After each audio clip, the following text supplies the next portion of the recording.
I think this is a good opportunity for everybody to talk about their own skiing maybe a little bit.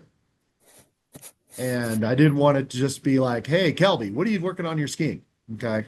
I don't really like doing that. I like having some kind of a reference that we can look at. And actually, Scott sent me this skier earlier this week, and he just wanted me to kind of verify what his findings were on him. So I thought, this is actually not too bad on a this is outrigger, which is it's a pretty challenging black here on the park side. It's not open right now. That's more snow than we wish we had. We're at 94 inches if you can believe that. Mm. But I thought this was a good spot for people to kind of look and say, hey, what are the similarities and the differences between what this skier is doing and what I'm seeing in my own skiing? And let's just make this popcorn session. Let's just kind of just if you see something and go ahead and speak out about it. And I guess I'm going to go first. So one of the things I do like about this skier is that he moves from bump to bump really well. I think he's kind of moving down the hill. I mean, there's some hitches in his giddy up, but it's not terrible. And the similarities I see in this skier and me is that I like to be able to flow. He's keeping it in line. He's moving down the hill. I think he's trying to find a nice,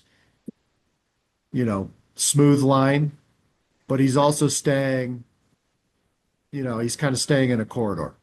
He's not bouncing back and forth looking for the proper bump to move on. I think he's doing a good job of controlling his speed. Especially, I know how challenging these bumps can be, as you can tell from the steepness of the trees. This can be a lot. It's right next to Retta's Run, which is where they normally do, or they used to do the level three bumps. Some of the things I think I'd like to see better from him is maybe a little bit better pressure management at the end, and I think there's a little bit of a crash at the end, and I think that really comes from the extension part of it. He is extending into the frothy parts in order to get himself to slow down, but it seems to be a little bit late. In other words, what I'm seeing is that at the top of the bump, he is not allowing the body to go down first. I would like to see him slow the legs down so that he can get the tips down into the snow quicker, so that he's not getting to the top of the bump, doing a quick pivot, and then going down into the bump. So Chuck, can you peel back the pressure that you mentioned a minute ago, Uh-huh. please? I'm using pressure as a reference. The actual fundamental I'd be talking about would be fore aft, but I'm using the pressure as, hey, he's kind of crashing at the end of the turn. And I would like to see him smooth that out if I could get him to get his tips down quicker So by pulling the feet back instead of pushing the skis out in front of him. can I ask a question? Like, would it be more stable if he was skiing uh top to top instead of trough to trough? I'm sorry, I didn't understand what you said. Okay, so he's skiing the troughs. Yeah, he's skiing the trough. Uh-huh. So, uh, m many coaches kind of recommend skiing that it's better to ski the tops of the moguls rather than the troughs. Sure. Yeah, yeah. So, would it not be more sensible and would he be a smoother skier if he was skiing top to top? Yeah, so you're talking about like a tactics change, Yeah. or maybe a little bit more of a blue line. I think he's I think he's kind of skiing a little bit of a blue line. He is definitely in a lot of cases taking the same bump, but as he gets down a little lower, he's tends to kind of skip a bump and then take a bump. And he's right in there. He is definitely using the sides of the bumps to kind of help him slow down. But here at the top, it's definitely fall line. I This think is- he's I think he's got his hands out in front of him where they should be and looking good there. I do see in a couple of instances where he's went into a little bit of a wedge as opposed to staying parallel through the turn and but yeah. So well, could you? So you since you brought it up, Jerry, what is? I mean, he's keeping his hands very. He's doing a pretty good job of keeping his body still, but yeah, why would you see like a convergence where the skis make a little bit of a wedge? And I'm going to assume you're talking about at the top of the turn, right? At yeah, the initiation. Yeah, yeah. right, yeah. So might be that that what you were talking about of getting that upper body down and slow the skis down and get the upper body down would help Mhm. him stay on top of the skis better. He may be getting a little bit light on that inside ski and a little too light and just that would help. Okay. Anybody want to add to that?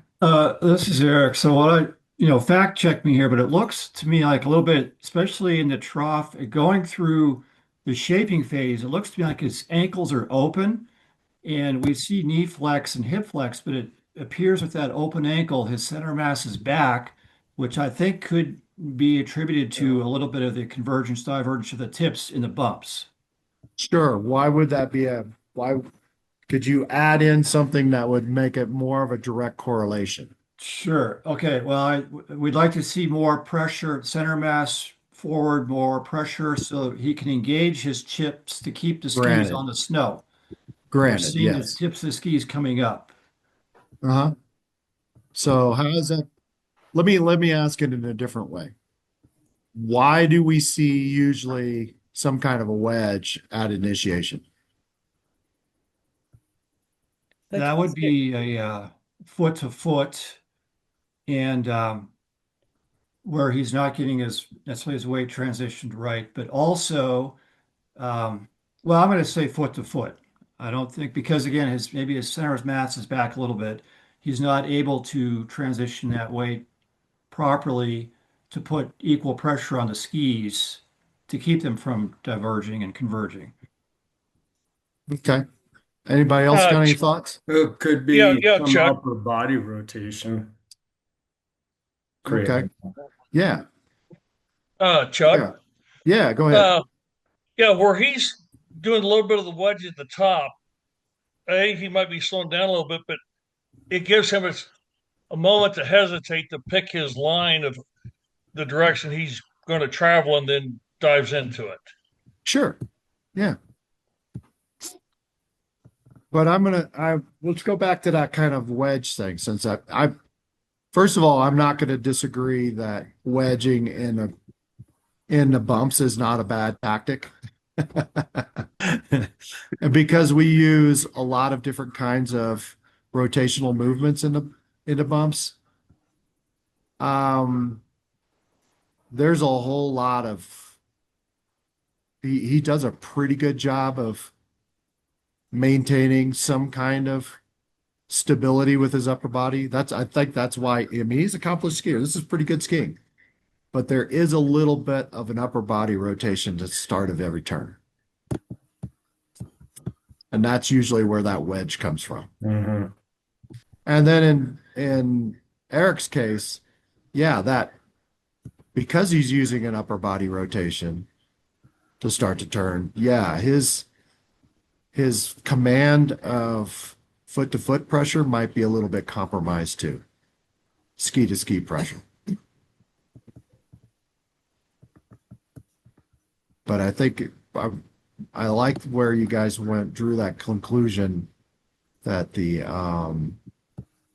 fore aft issue that he is showing is contributing to a rotational issue. Mm-hmm. So how does this compare and contrast to your own skiing? Oh, Mike's got his hand raised. Go ahead, Mike. Yeah, I was going to say that, I don't disagree with what people are saying, but unfortunately, it did not correlate with what you asked everybody to do, Chuck, at the beginning, and then you kind of got I them know. off track, Yeah, I which kind of was did. how do their movement patterns correlate with your movement patterns? Yeah. For example, when I ski in bump fields, I have speed control as this individual does. I tend to use more of a retraction move in the bumps than this individual does, to a fault that sometimes I forget to stand up. So I got to remember to do that. And what I just found out recently is I need a little bit more fine tuning on my fore aft, Yeah. which will come about when I get a little bit taller with my movements. And that's how I would rate myself with this individual. And also, I've been hearing um, sounds and that in the background. So can you guys kind of have your mics on mute? And I'm also picking up echoes on my end, so I'm thinking there might be a network issue as well. No, no, no. We got it fixed. So yeah, I Anyway, mean, go ahead. I think that's a very good point. I like to use flexion and movements at the beginning, at the end of the turn to absorb the bump. That's how I also use stuffing the tips into the bumps to help me slow down. That's not always successful, but it's usually successful. Um, but I also understand what's happening here, where he's kind of shoving his feet down to kind of capture himself. And that's something I used to do a lot. Would it be fair so to again, say, like I was Chuck, that saying, I'm trying to compare this individual with my skiing. Yeah, yeah. I wish I could do more into bumps right now, but I've done a little bit. It'd be nice if we actually had some bumps. Go ahead, Scott. If you're not.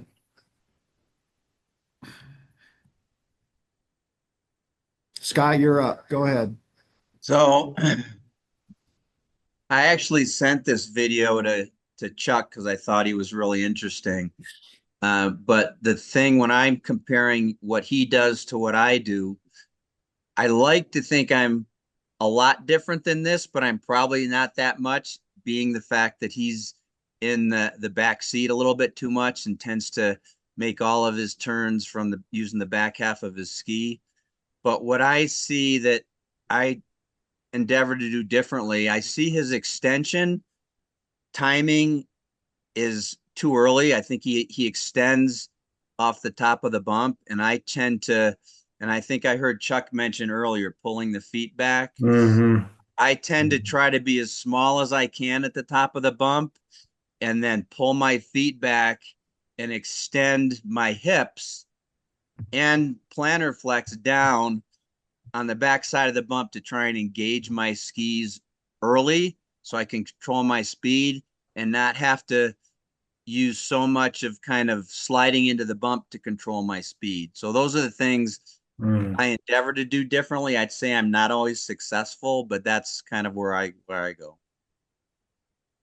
How dare you? Ryder would be mad.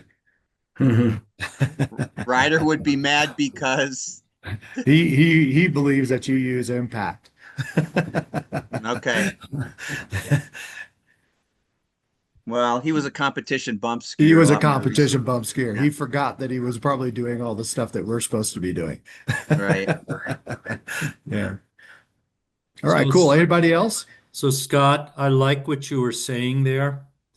I think Chuck's goal with this is to do a deeper dive into our individual understanding of how we ski.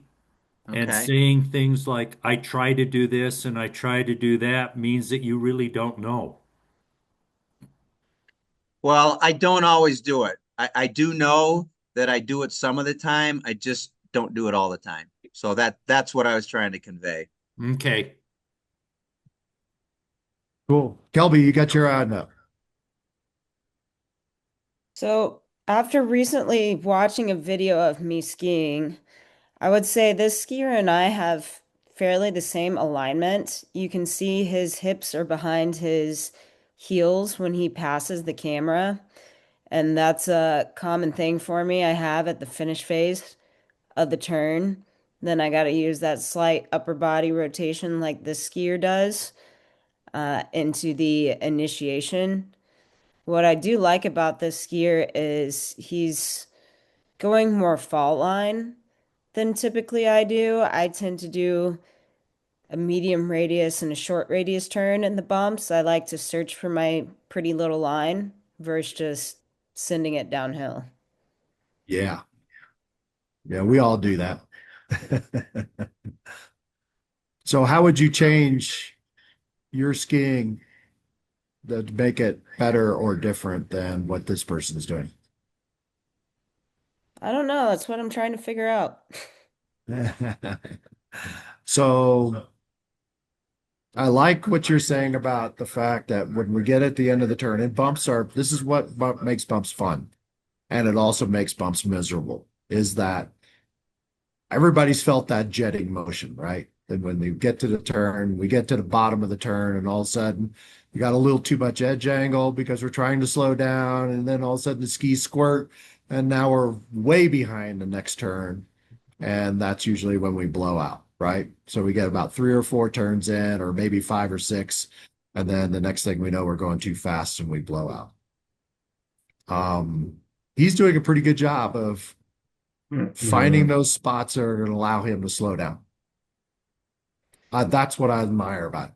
He's finding those areas which are going to help him slow down. I like that.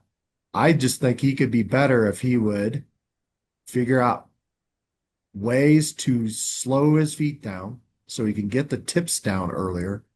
So maybe he could do a variety of different kinds of turns or make choices about the kind of turn he wants to make then. That's going to give him a little bit more time. And those are the things that I'm always working into my own skiing is that, I like what Jim Shaw says all the time. And I use it all the time. I use this anecdote all the time. Nobody ever stood at the top of a bump run and went, gee, what I want to do in this bump run is I want to go a whole lot faster, right?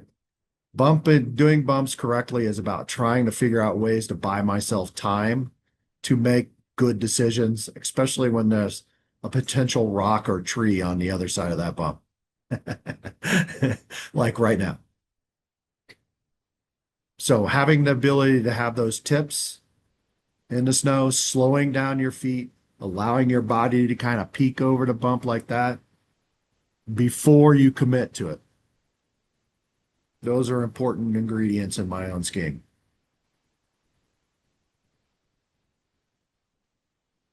Does that help? Am I also catching some blocking pole plants? Yeah, occasionally.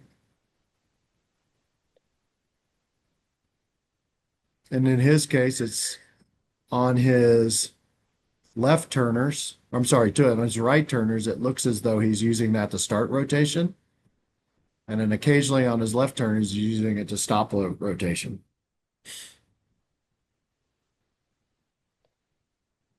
See what I mean? Watch it a little bit more closely. Because you can see how his right hand goes out further than his left hand.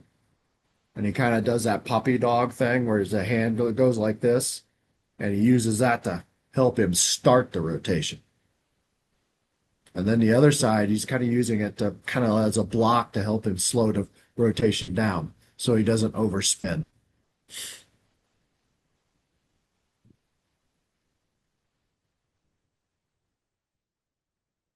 Anybody else want to talk? No? This is scary. I get it. Well, this is I'll Eric. ch- I'll go.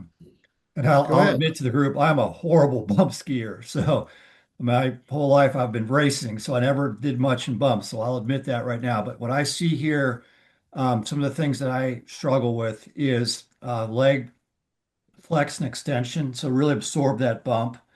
And Mhm. then that's forcing me to not be as flexible. So I will admit I will have upper body rotation in the turn. So those are things I'm very aware of and I need to work on in my bumps. So there's my full disclosure. Cool. This is like the 12 steps, right? Yep. Well, my name is Eric, and I'm a I'm a terrible horrible. bump skier. Right. Now everybody's got to say hello, Eric. No, to tell on myself until I started at Snow Creek again 6 years ago, it's been 35 years since I've seen a bump. I'd like to come out west and ski some good stuff, but back then bumps were painful, bad on my knees, so I avoided them. Yeah. Why do you think that was? I'm not sure, but I had several people telling me to come off the top and come down and then go to the next top. And I see most people hitting the gullies. I know I had a speed control because I all of a sudden get going too fast, hit a couple of bumps, and I'd go airborne. Right. Yeah. Well, that's Chuck. But You could that's probably speak to this a little bit. Doesn't Shaw kind of talk about, turning on the top of the bump and kind of just smearing down the backside a little bit? Is that one of his teaching Yeah. ideas for bumps? Yeah. That is one tactic. That's actually called the green line. Okay. So get on top and then do a spine grind down it, and then you switch directions and find the next bump, and then spine grind down to the other one. Okay. The blue line is what he's kind of doing a little bit up down here, where he guys skips a bump and takes the bump and skips the bump and takes a bump. And the advantage of that is that you're using the side of the bump as a smearing tactic to help you control your speed instead of taking the impact. Here at the top, he's taking more of the impact. So I wanted to say that what I see for myself in this skier is I need to have better pressure management in the bumps. And I think that he does too. I think he's slightly aft.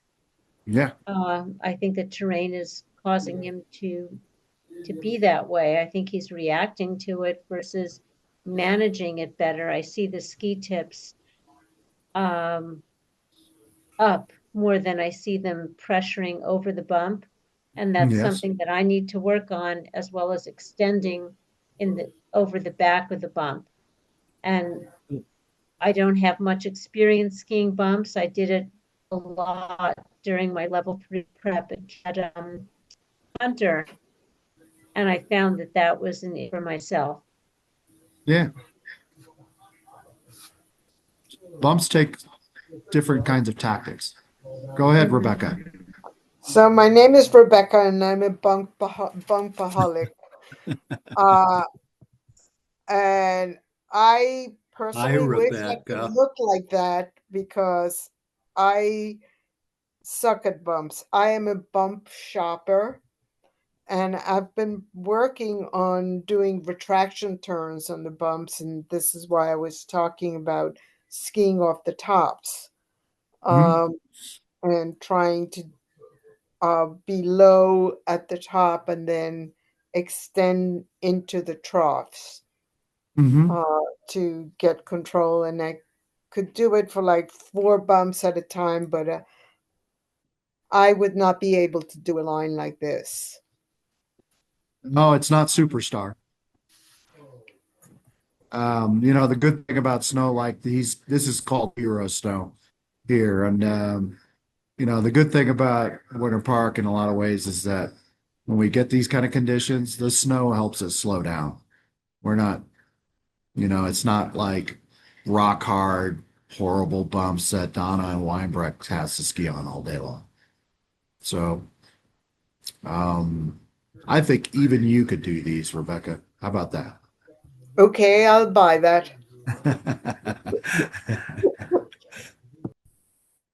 Anybody else? I think this is a good warm up to kind of self-examine your own skiing and what parts and pieces, after looking at a guy like this, we can apply to our, to our own learning. And just a little bit of an anecdote. I came from a racing background from the Midwest, and when I moved out here, I was the worst bump skier you ever saw in your entire life. But I forced myself to keep doing it.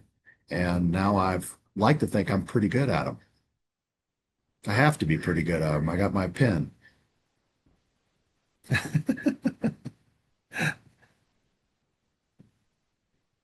Cool. Anybody else? Anna, go ahead. You're sure you didn't get your pin the same way that I stole it. Yeah. T-Rump got the Nobel Prize? No, I got it honestly. However, I did have Shaw just the next day goes, yeah, Chuck, I just want to let you know I can give that pin to you and I can also take it away. So now I have to keep skiing well. Go ahead, Anna. You have your hand tell raised. you, so I'm like loving skiing bumps. I'm crazy about bumps and skis and trees. And my problem that I'm over rotating because I have like quick rotation, and sometimes it removes me from the fall line. I traverse more, but then I quick rotate and go back in the fall line. I need to slow down and be more like in a fall line when I ski bumps. That's what I was told. And also how? Did they tell you how? Yeah, they tell me spend more time on the fall line. Yeah, like I tend to like rotate my legs too quick and like not kind of spending time on the shaping phase. So Okay. but that's all I do when I go out west. I ski trees and I don't ski groomers, like bumps and trees. I love it. So I stay all the time on the bumps. Yeah. And Door bumps. I love bumps. yeah, I love think bumps and trees. they're- Yeah.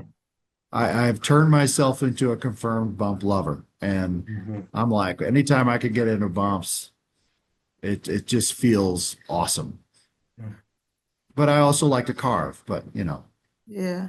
So sometimes because I don't get enough time on the fall line and I have quick legs in the shaping, it gets me out more like in a traverse position versus being in a fall line. So for my level 3 exam, they want to see me more like in the zipper line. So that's what I'm working on. And I'm so this is actually a really good point that you brought up because I used to do the same thing, right? I'd make 3 or 4 turns or 5 or 6 turns or even 7 or 8 turns, and then something would happen and I'd get a tail caught or something like that. And the next thing I know, I'm shooting off to the right or the left-hand side. And what I found out was when you do that, it's really hard to start again because you've lost all your counter. Right. And the body really, if you need to be staying in the fall line, the zipper needs to be pointing down the hill most of the time. Because if you start pointing it across the hill, it's really hard to turn back and start going again. So keep that in mind as when you get into the bumps again, is that if you can keep forcing yourself to be down the hill, you can be as slippery, slidey as you need to be to slow yourself down, but keep the zipper mostly down the hill. Okay? Okay. That will help. That's a nice little cue.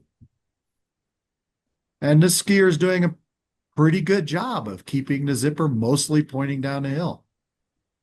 Kind of travels with it occasionally, but that's allowed.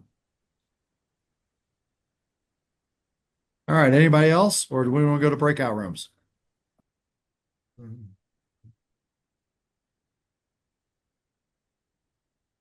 Yeah. All right.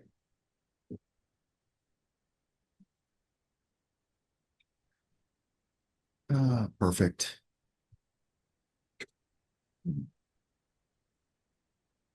Yep. David, I'm going to put you in with the L3s today. Oh, really? Okay. I'm going to make you work for it. All right. Benji. Yeah, I like these. These are fine. Benji, can you help me out on one of these? Yeah, I can. And Mike, you got one too. And then I got Alona, Skelby, and Scott together in one room with David. I'm going to let you guys self-direct, okay? All right. Go to your rooms. Did everybody get enough time? Hmm. Plenty of time. Plenty of time? Cool. Who's going to speak in your group, Scott? You going to go again? I don't know. Do you guys want me to I see go? Kelby's over there smiling. Hell yeah, he Kelby, is. you want to go? No? No? All right. So I'm gonna Well, hold on. I'm gonna abbreviate a little bit, Chuck. Okay. And the reason I want to keep it kind of short Let's is keep we're it under looking at a 5 really minutes. good we're looking at a really good skier, and we need to just describe that skiing, and we're only seeing a couple little things that might need attention. Okay. So basically we're looking at a skier on a black diamond mogul run with kind of good pack powder conditions, and they're making short radius turns down the fall line, staying very controlled, basically moving pretty directly down the fall line, basically making a turn on every bump. And when you look at this skier, he's got excellent pressure management, magnitude of pressure. His skis engage early at the top of the turn. When he comes over a mogul, his tips go down very quickly and the skis are engaged from the tip through the center and through the whole turn. He's very balanced over his skis. He's proportionally flexed very well everywhere. And his speed control is very good. The only little things that we saw was occasionally, maybe 40% of the time at most, on his left-hand turns, we saw a little bit of A-framing, which indicates he's a little heavy on his inside ski because his outside ski is turning a little bit faster, but it's a small amount and it's very brief. We also looked at his poles, which we thought might be a little bit long. And we also looked at rotation because we're trying to find things that he might need work on. And we didn't really see any upper body rotation, but he uses a blocking pole plant. And when he makes that pole plant, his hand moves to the outside, which indicates a little bit of shoulder rotation, but there doesn't really seem to be any impact of that on his skiing. So like I said, the only thing we really saw was occasionally some A-framing or a rotary push-off, if you will, that occurs briefly, and like I said, maybe 40% of the time on some turns. And the only thing we thought of that might help him is doing something like getting him out of the moguls to see if that A-framing occurs in his normal skiing, and possibly doing some garlands to try to make sure he keeps his skis parallel, or doing something with I had suggested a 2-4-2 drill where you go from 2 edges to 4 edges with a little pause, then back to 2 edges to try and make sure his skis are tipping correctly. And you know, there might be a slight need for him to do a little better job of activating his inside knee to help keep his lower leg angles consistent through all of his turn instead of just 60% of them. So that's pretty much what we saw. Did I miss anything, group? No, I would say stop right there. All right. Yep. I think you hit all the major points. If you were going to keep him in the bumps, what kind of drill would you give him to kind of help him in the bumps? Well, the only thing I thought of is try to get him to maybe slow down in his turns to do this exercise at the top of the bump. Try to activate that inside knee. Okay, to start the turn with that inside knee just a fraction of a second before the outside to keep his lower legs parallel through all of his turns. And then just to get that feeling of getting that inside knee going a little bit earlier. And then once he's done that a bit, see if he can match it exactly. All right, here is the skier. Yeah.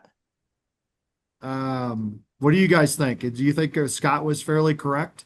Yeah, because this is pretty much what we were all talking about, and I think Kelby identified initially the A-framing happening, and then we just kind of worked off of that. Yeah.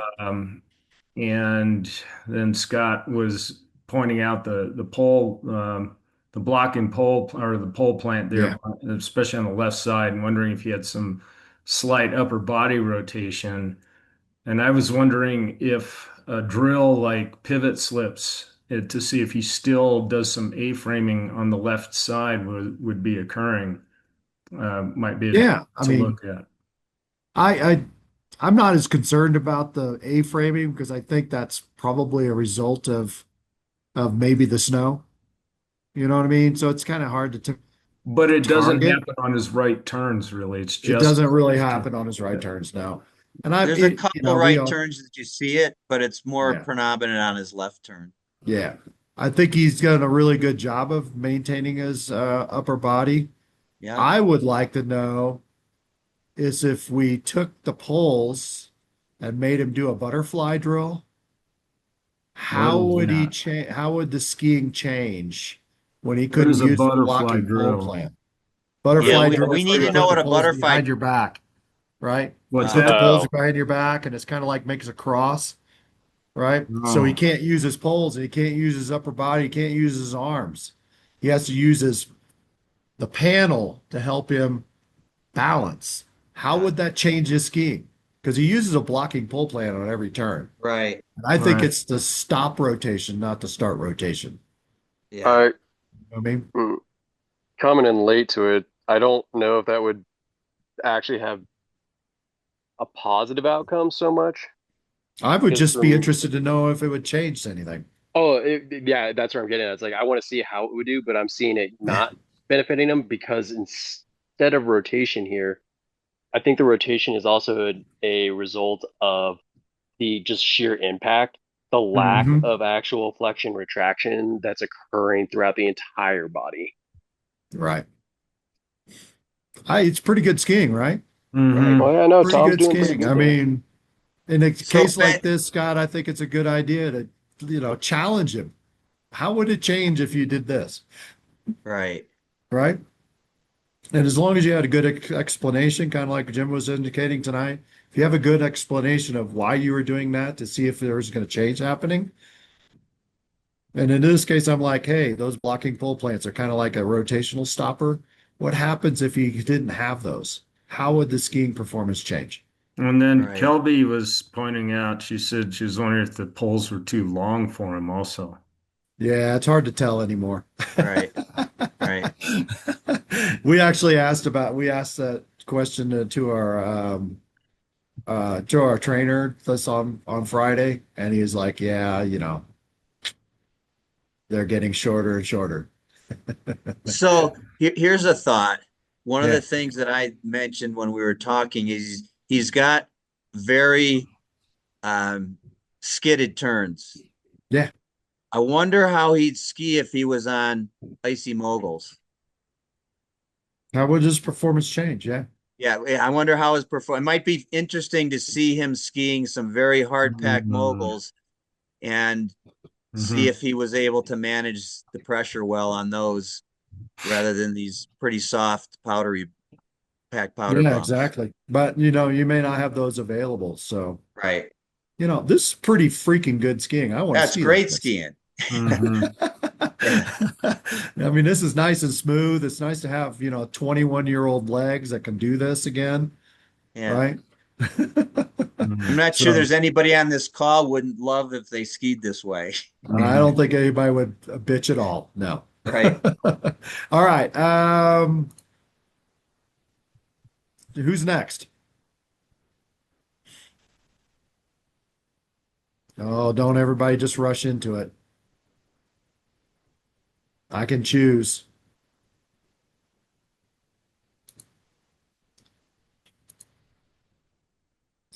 Better to volunteer than to be voluntold. Benji, how I did your miss. group do? We started off very quiet, and then we got to full conversations at the end. Okay, good. So Who yeah, wants to we were speak looking in at your this group? video. I'll leave that up to them because Jerry looked at one fundamental, and then Okay, Joel looked at another, and then I had them had Joel like connect the two together. cool. Barely. So let's go ahead and tag team. Jerry, what did you talk about?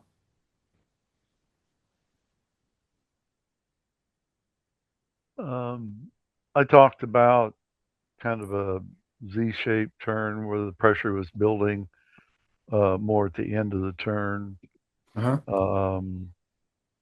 than it was at the beginning of the turn. Hands were mostly down the hill, but they were following the skis more than being totally down the hill. Which one was it? The Was it one this you guy? just had? No, This, no. oh, It was this guy? No, This it one was here? green that on one. white. Yeah, Green the on one white? right there. I That think one. Yeah, yeah. Okay. that looks like it right there. Yeah, yeah. All right. And you were saying, okay, so you were talking about fore aft? Yeah. Okay. Joel, what were you talking about? Well, I was talking about rotation. I thought Jerry was talking about edge angles. He was. Well, he decided to switch in the middle of it. I see how this Well, is. I didn't want to call him out in particular, but yeah. Yep. We were doing edge angle and rotation, and then I took those two and I tied it into ski to ski pressure for them. Okay. So go ahead, Joel. Tell us what you were working on. Well, the rotation the reason I chose rotation is because the outside ski was turning faster than the inside ski, and the shoulders seemed to be square with the skis. When was the rotation occurring faster, though? That was the key. In the shaping phase to the finish. Yes.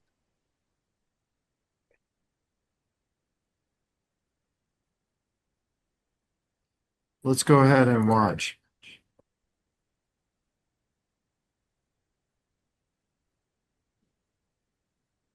So, Jerry, what made you switch from fore aft from edging to fore aft? The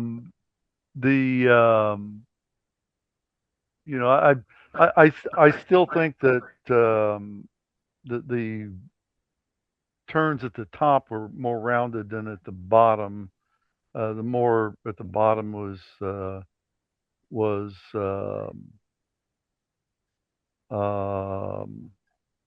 more Z shape, and probably the banking of it was an issue. There was some talk about ski separation. I didn't say that, but Yeah. that is a good point. Hmm. So Little lateral separation as well as rotational separation. yeah. Yeah.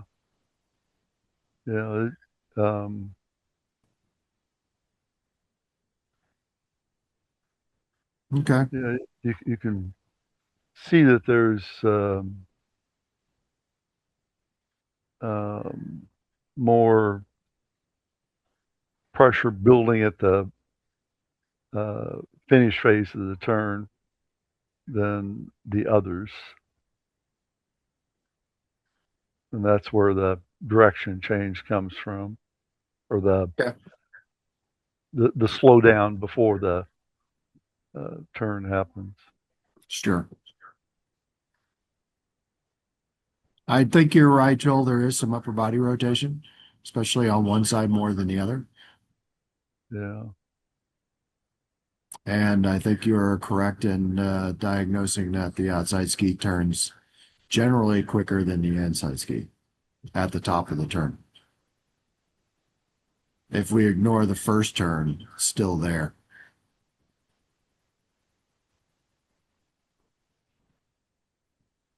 What do you guys think fore aft? Do you think she's generally balanced? You can go back to like right about there. I do. Mm-hmm. I don't see anything wrong. Mm-mm. I would probably like to see her move a little bit more along the length of the ski throughout the turn because she tends to be a little bit static. Like it doesn't really change from here to there, right? Other than the fact that maybe she's pivoting over her toes. But all in all, I think she's well balanced fore aft. But I think, Joel, you kind of pinpointed it, how there is a upper body rotation. Mm-hmm. And how does that affect the edging? Would be probably the direction I'd go. I like that somebody mentioned banking because Yeah. if you look at the flex and extension of her legs, Yeah. they're pretty similar. There's not a lot of long leg, short leg going on. And you can see her kind of not a lot of separation or angular separation between her legs and her upper body. No. No. Her body tends to travel with the skis, right? Yeah. I mean, there's a little bit of separation like right there and there, but then she kind of loses it. Yeah. And it's more on one side than the other because that side's like no separation. This side has a little separation. That side has no separation. Right? All right, cool. We're losing folks. So TK, you're up. So I had a intermediate skier skiing on a blue run, and they were making basic parallel turns. There they are, and at the ski performance, talk about first, there was at initiation. There was a release of pressure by an extension movement from both legs, from the starting with the ankles, knees, and the hips. The skier would get tall, and the ski pressures would release initiation.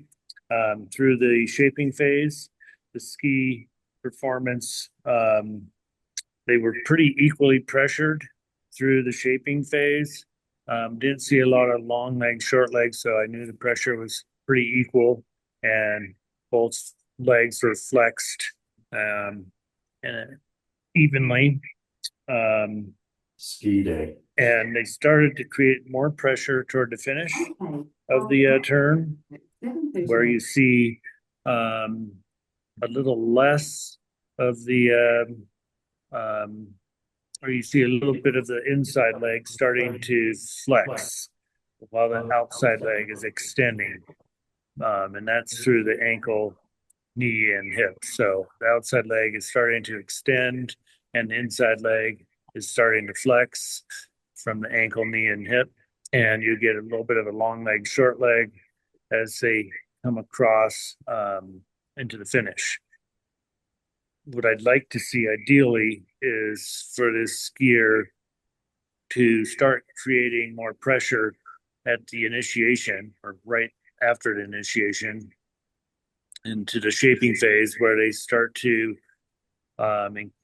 extend the outside leg while flexing the inside leg and increasing that flex and extension to its maximum at the apex, and then starting to come off of that pressure by then doing the opposite as they come to the finish.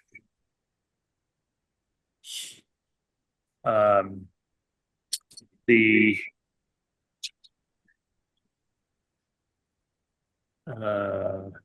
So how is this going to affect their skiing? How is it going to change their skiing? This will change their skiing by making their skis the shape of their turns more round, especially at the initiation, and control their speed through the finish. So they don't have to rely on that quick extension move to come up and over and change edges at the initiation. We're not talking about edges though. Yes, Skiing. just to pressure the skis, they won't need to extend and evenly pressure the skis through the shaping phase. They'll be able to do more of an extension and shortening of the leg, flexion and extension. So 2 different leg shapes instead of one, which is creating equal pressure to both skis. So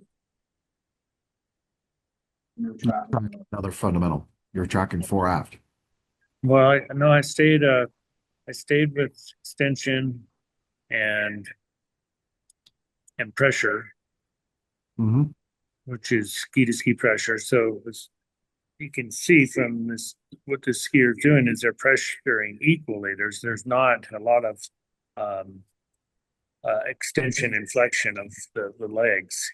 They're both pretty flexed, or I mean, both pretty extended. So what does that mean in terms of body position? It's putting the skier more on that inside leg, pressuring the inside leg more than the outside ski. So we're not controlling the pressure from ski to ski and directing pressure toward the outside ski. It's like we need to be doing for level 2. Yeah. So good. You're tracking the secondary fundamental. Yes, fore and aft was my secondary. I believe the skier is getting aft by too much flexion in the knees at the initiation of the turn, and sitting back a little too much as a result by flexing those knees. So the pressure is to the aft of the skis. Cool. So when body tips like this, and for fore aft, do you have a name for that? We were directing pressure. Sure, that's the fundamental, but what do we call this when the body inclines in? Inclines, like inside. Using a wet edging technical piece to describe it, but we actually have a name for it. Edge angles. No, banking. Banking. Banking. Yeah. All right. Definitely some banking going on there. So the fore aft piece is, what are they doing at the initiation? At the initiation, the skier is flexed at the knees, which brings the hips back, and the head then becomes, or the center mass becomes behind the heels. That's kind of like through the shaping and finish though, right? Yeah, Because in the initiation, they're extending up, which means they're opening up their knees and opening up their waist. Because I never, the hip moves forward, but the body does not. yes. I meant to finish is where they're getting too far back. Yeah. At the initiation, then they're making that upward extension move. Cool. Anybody got questions for TK?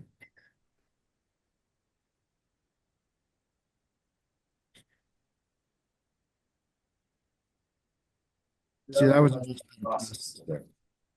Hey, TK, Yeah. just a comment.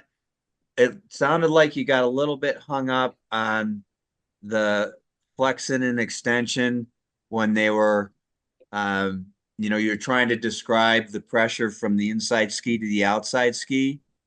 One of the things you might have said there to make it really clear would have been to say I'd like to see the skier more aligned over the outside ski. Okay. Yeah, that makes sense. Especially at that initiation and into the shaping phase, right? Right. Yeah, they're to the inside. The inside, outside hand. That's not necessarily bad, but it definitely shows that the shoulder is tilting to the inside. The opposite way you want. Yeah. That's why we call it banking. Thinking, yeah. And if they got to the outside ski, if they were pressuring that ski and shortening that inside leg, taking that pressure off the inside leg by flexing it, they would be creating more of those angles we want to see instead of banking. Yeah. Yeah. Because it's a line over the outside ski. Right. All right. I would see, or he's saying more dirt next time. More dirt. He's extending quickly. Yeah. There's a quick movement to the inside with the body when he banks. And the finish is longer than the initiation. Initiation is very quick.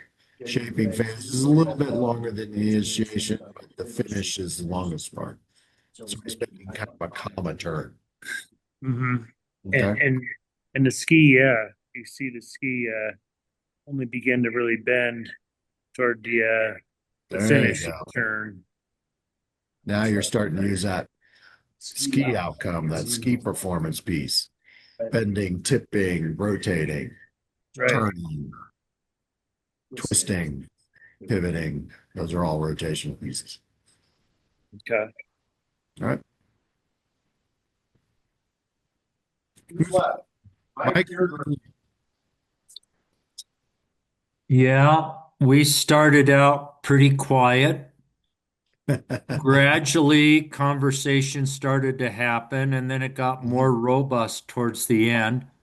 We were playing a little bit of good, better, best, coming up with better ways to speak about what we were seeing, but we never made it to prescription for change. That's fine. But we did get to the point where people were starting to see the same things. Is this your skier here? Yes. Okay, good. Tell me about the skier. He's going really fast. Yes, he is. He's a skier on a Broom Blue Run, mostly parallel turns. The turns are long and medium, and I'd say they're parenthesis shape. Okay. With a rotary fundamental. the beginning and at the end.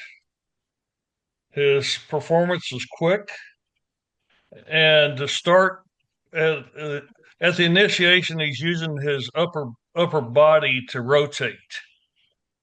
Cool. Let's see.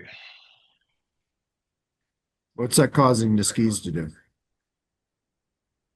But by his upper body rotating, he's forcing the skis to also turn. Yep. And the reason he's doing that is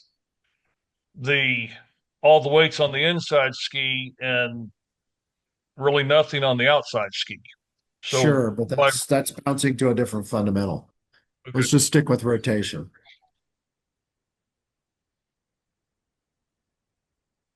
Kind of like what we practice, sticking with one fundamental through all three phases first. Yeah.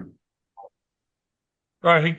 He's rotating the upper body and at the initiation and the shaping, because he's rotated his upper body, he's forcing the lower body to turn.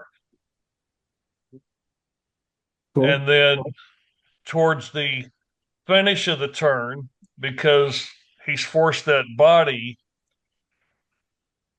that's where I get hung up. But by forcing the body,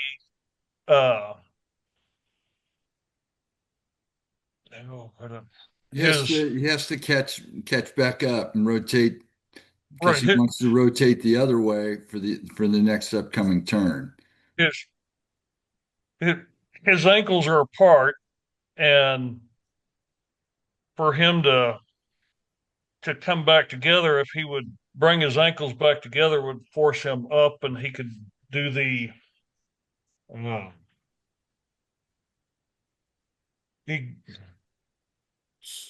right, let's talk through this real quick. So at the initiation, you said he's using upper body rotation. Correct. Right? And that's like right there, right? We can kind of see it, right? Right. So typically when we see upper body rotation, what happens to the outside ski? It's flapping in the breeze. It's Well, out it's there probably going to turn first. And in this case, it's very, very subtle, right? There's my little wedge right there. But he quickly gets rid of it, right? Because he transfers pressure from this ski, the old outside ski, to the new inside ski or new outside ski through a stepping move. But that doesn't negate the fact that the outside ski moves a little bit before the inside ski. Okay. Can I ask a question? Yeah. How is he rotating his upper body?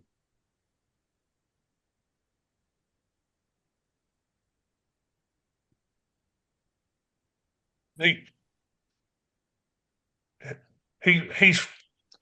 rotating his upper body because his legs aren't turning. He kind of like with beginner skiers, he's rotating the upper body, which then forces his lower body to turn.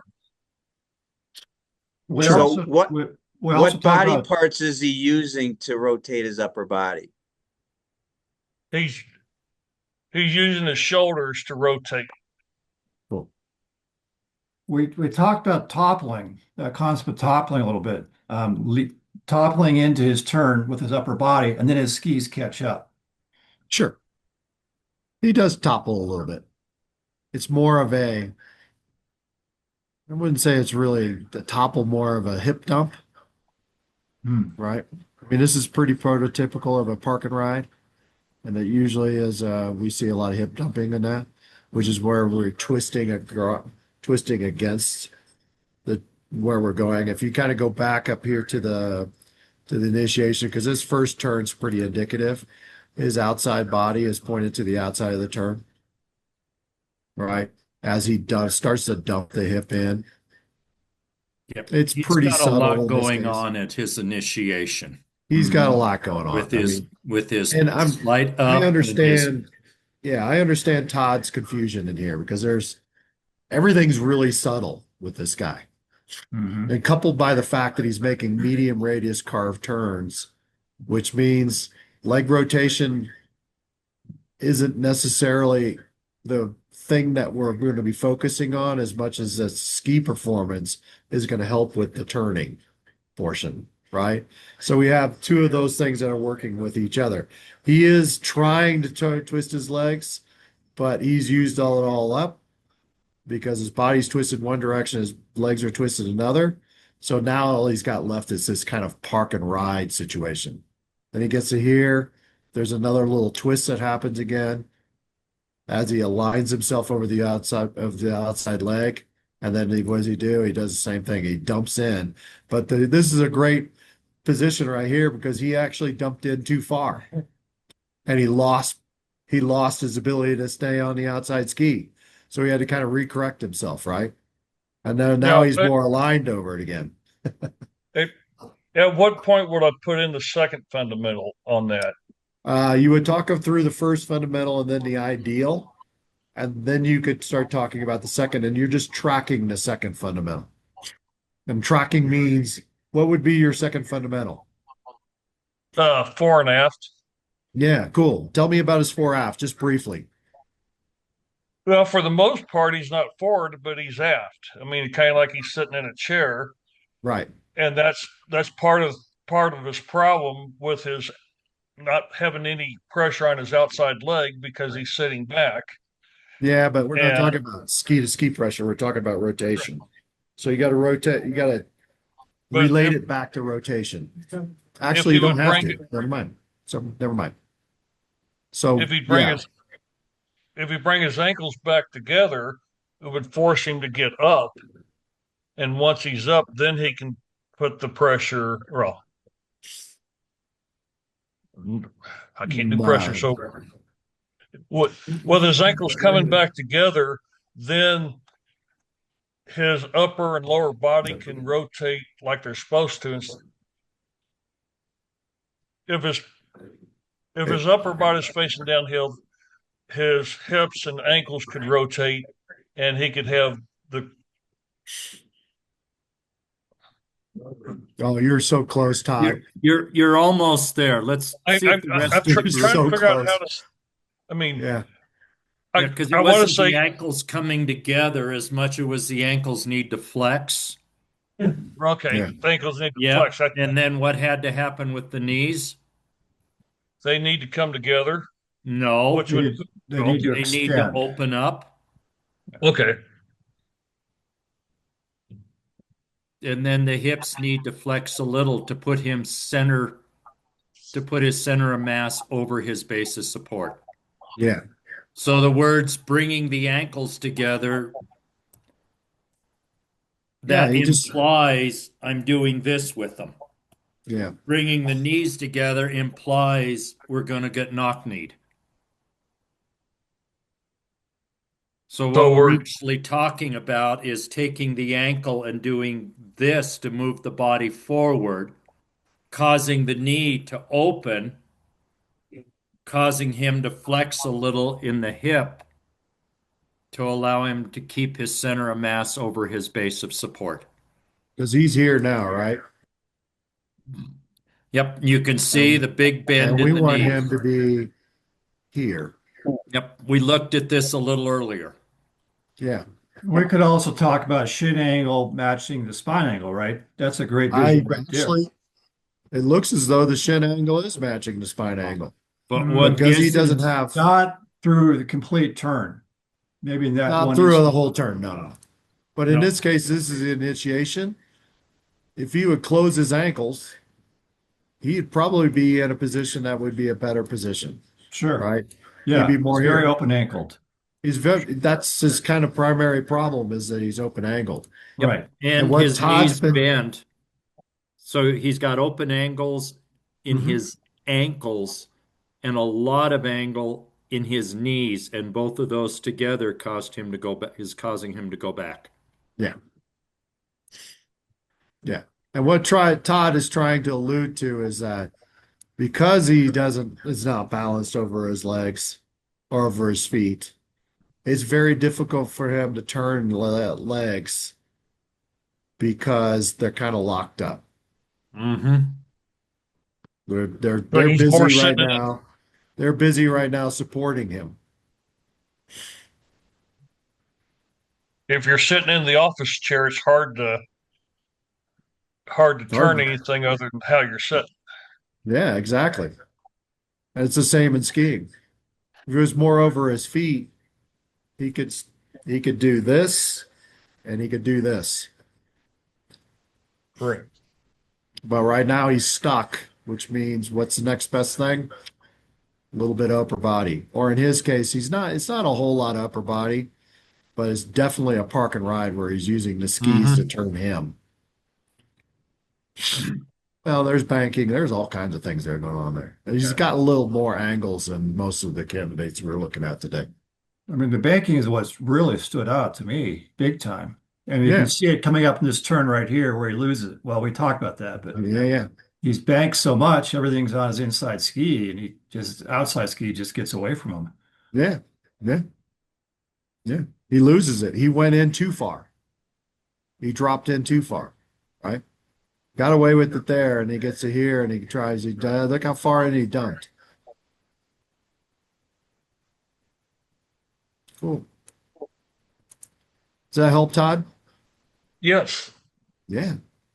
I like Good it. job. You stuck yourself out there, man. This is hard to do. Yep, It's that's the a only way great I'm going job. to get Thanks there. for putting yourself out there. I want to It's- learn this. I want to pass it. Yeah. This is the way to do it. Start talking. All right. Any questions about tonight? We were past bedtime for a lot of folks on the East Coast. Hey. Fading. Yeah, I have to bounce. Very tired. A lot of tired We're people. past bedtime for people here in Rocky Mountain. Yeah, I know. I still got to go home. All You're right. a long Well, way thanks from everybody home. for showing up. Let's do this again next week. All right. Thanks, I Chuck. will I'll be back here in Winter Park, and we'll be doing it again in the hole in the ground called our locker room. Aren't you in the locker Chuck, room now, Chuck? Yeah. Chuck, I'm we sorry? do have You snow still at at Snow Creek. WP? I'm sorry. What'd you say? We do have What'd you- snow at Snow Creek now. I heard. Yes, I heard it was 12 degrees yesterday. Thank you, Benji. Yeah, thanks, Benji. So, all right. We'll talk later. Thank you very much for coming in. Thanks And, for letting me join you guys. Yeah. Stay safe out there. Thank you.